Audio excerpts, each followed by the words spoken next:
के साथ वैभव मिश्रा। पाकिस्तान सेना में बगावत, क्या मुनीर की शामत? क्या पाकिस्तान अब बस चंद दिनों का मेहमान है? क्या पाकिस्तान का वजूद हमेशा हमेशा के लिए खत्म होने वाला है? दरअसल एक और बलूचिस्तान पीओके और टीटीपी के बवाल से आसिम मुनीर परेशान है, तो दूसरी ओर आसिम मुनीर की बढ़ती ताकत से पाकिस्तानी सैन्य ढांचे के भीतर असंतोष की वजह बनने की खबर अब सामने आ रही है।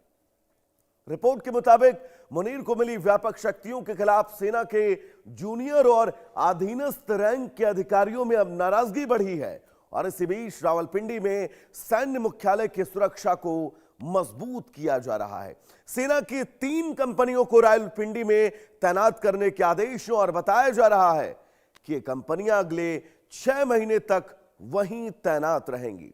सरकार की ओर से इस तैनाती को राजनीतिक आक्रोश के बीच सुरक्षा संबंधी संभावित परिस्थितियों से निपटने की कवायद बताया जा रहा है, लेकिन इसके पीछे सैन्य प्रतिष्ठान के भीतर बढ़ते असंतोष की चर्चाओं ने पाकिस्तान की सियासत और सेना दोनों पर सवाल खड़े कर दिए हैं।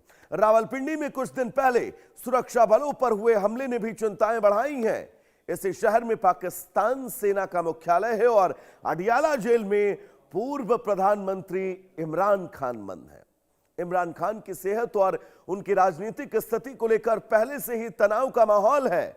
जूनियर रैंक से लेकर पूर्व सैनिक संगठनों तक असंतोष की खबरें लगातार सामने आती रही हैं, तो ये पाकिस्तान के शक्तिशाली सैन्य प्रतिष्ठान के लिए गंभीर चुनौती जरूर बन सकती है। सवाल यही कि क्या आसिम मुनीर को दी गई असाधारण शक्तियां पाकिस्तान की सेना को और मजबूत करेंगी या फिर यही शक्तियां सैन्य नेतृत्व के भीतर असंतोष की नई वजह बन जाएंगी? और आज इसी मुद्दे पर अपने मेहमानों से विस्तार से चर्चा करेंगे कि आसिम मुनीर के पास ये जो शक्तियां हैं, ये शक्तियां पाकिस्तान को क्या गर्त की तरफ लेकर जा रही हैं। तो ऐसे में खबर क्या है, ये जानना बहुत जरूरी है। पाकिस्तान में आसिम मुनीर की बढ़ती ताकत पर बड़े सवाल हैं। जूनियर सैन्य अधिकारियों में असंतोष की खबरें हैं। असंतोष को लेकर रावलपिंडी में 3 कंपनियां तैनात हैं।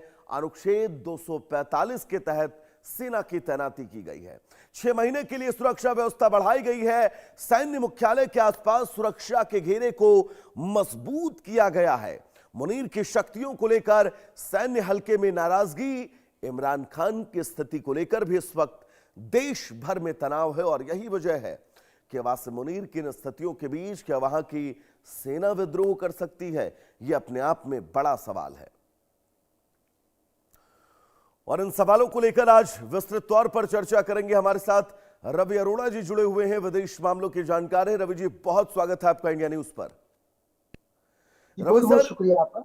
बात आसिम मुनीर की आज, क्योंकि आसिम मुनीर एक ऐसा सैन्य शासक जो लगातार हारता रहता है, स्थितियों को देश में संभाल नहीं पाता है, लेकिन उसके बावजूद अपना ये दाहिना हाथ पीछे करके अपनी पीठ बहुत कस के थपथपाता है।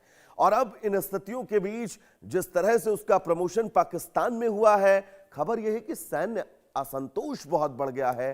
क्या कुछ स्थितियां आगे हो सकती हैं पाकिस्तान में? एक बार हमारे दर्शकों को समझाइएगा। जी वैभव जी, मुझे लगता है कि आसिम मुनीर ने जिस प्रकार से पूरे पाकिस्तान पर न सिर्फ कंट्रोल कर लिया है, बल्कि मैं समझता हूँ जिस प्रकार से तीनों सेनाओं का आज उसके हाथ में कंट्रोल है, यहाँ तक कि न्यूक्लियर पावर का कंट्रोल भी उसके हाथ में आ चुका है। और सबसे बड़ी बात, पाकिस्तानी सैनिक लगातार न सिर्फ बलूचिस्तान में पिट रहे हैं, न सिर्फ तहरीक तालिबान से पिट रहे हैं, न सिर्फ खैबर पख्तूनख्वा में पिट रहे हैं, बल्कि अब अफगानिस्तान से भी लगातार पिट रहे हैं। भारत में ऑपरेशन सिंदूर में पिट चुके हैं। मतलब जितना भी नुकसान पाकिस्तानी सेना का होता है वो निचले स्तर के लोग होते हैं, निचले स्तर के अधिकारियों को हो रहा है। और जबकि सेना के अंदर बिना प्रोटोकॉल के चल पाना बड़ा मुश्किल होता है, क्योंकि आसिम मुनीर ने न सिर्फ खुद को चीफ मार्शल घोषित करवा लिया है, न सिर्फ वहां पर पूरी तीनों सेनाओं पर कब्जा कर लिया है, बल्कि यह बात समझने वाली है कि उसने 2030 तक अपने आप को वहां पे चीफ मार्शल के तौर पर फिक्स कर लिया है। मतलब साफ है कि आज अमेरिका जब बात करता है तो आसिम मुनीर से बैठ कर बात करता है। शहबाज शरीफ की आज पाकिस्तान में कोई औकात नहीं रही। मतलब कहीं ना कहीं पूरी तरह से जो चीफ मार्शल जो एक प्रोटोकॉल के तहत बनना चाहिए था, वो अपनी ताकत बनाकर कहीं ना कहीं आज आसिम मुनीर ने वहां की सेना को पिटने के लिए झोंक रखा है। सेना को जितना फायदा पाकिस्तान में होता है, जिस प्रकार से पाकिस्तानी सेना जनता को लूटती है, वो सारा पैसा मात्र चंद जो चीफ मार्शल आसिम मुनीर के बहुत नजदीक वाले हैं उनके पास जा रहा है। ऐसे में जो सेकंड लेयर की टीम है, जो सेना के अंदर होती है, जो थर्ड लेयर की टीम है, उनके अंदर भारी रोष है। मतलब साफ है, वहां पर तख्ता पलट होते सबने देखा होगा।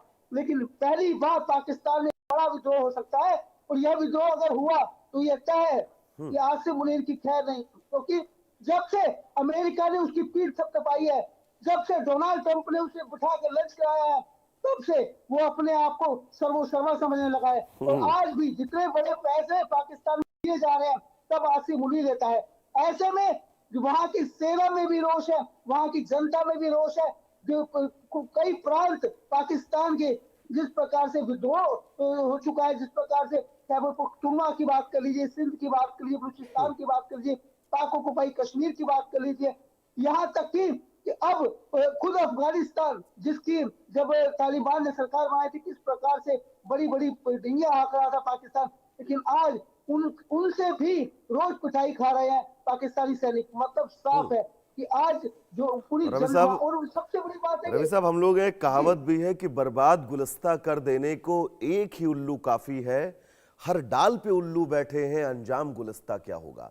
पाकिस्तान की इस वक्त जो स्थितियां हैं, उन स्थितियों में एक दो या फिर तीन मोर्चे नहीं है, तकरीबन 10 ऐसे मोर्चे हैं रवि साहब, जो पाकिस्तान को बैकफुट पर ले जाने के लिए काफी हैं। और उन मोर्चों के बीच अगर सैन्य विद्रोह होता है तो ये मानकर चलिए, इससे बुरे वक्त रवि साहब पाकिस्तान के लिए कोई नहीं हो सकते हैं।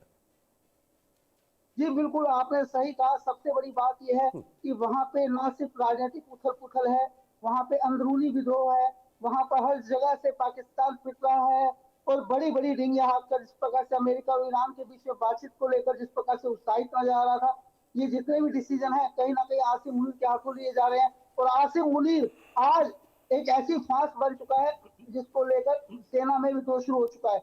मतलब अब सेना खुलकर बोलना शुरू कर चुकी है, और इस बात को लेकर कहीं ना कहीं मुझे लगता है बहुत जल्दी कुछ बड़ा विद्रोह देश पूरी दुनिया को देखने को मिलेगा। कि पाकिस्तान में अब तक तख्ता पलट होते देखे हैं, वहां के शासकों को से जिस प्रकार से सेना ने कंट्रोल लिया, लेकिन अब खुद सेना, खुद अपने जो सर्वोसर्वा है, जो चीफ मार्शल आसिम मुनीर, मुल्ला मुनीर भी हम उसे कह सकते हैं, क्योंकि उसकी सोच बड़ी कट्टरपंथी है, जिस प्रकार की वो योजनाएं करता है। और सबसे बड़ी बात है, इस समय जिस प्रकार से उसका एटॉमिक पावर का कंट्रोल है, मैं समझता हूँ पूरी दुनिया के लिए एक बहुत बड़ा खतरा है। बेशक से अमेरिका उसकी पीठ थपथपाता है, बेशक से डोनाल्ड ट्रंप उस पर विश्वास करते हैं, लेकिन सच्चाई ये है कि आज यह कंट्रोल अगर अमेरिका के पास में है, या अगर खुद आसिम मुनीर के हाथ में है, तो पूरी दुनिया के लिए खतरा है। क्योंकि कभी भी एटॉमिक पावर रवि जी, बड़ा महत्वपूर्ण है जिन बातों का आप जिक्र कर रहे हैं, जिक्र के बीच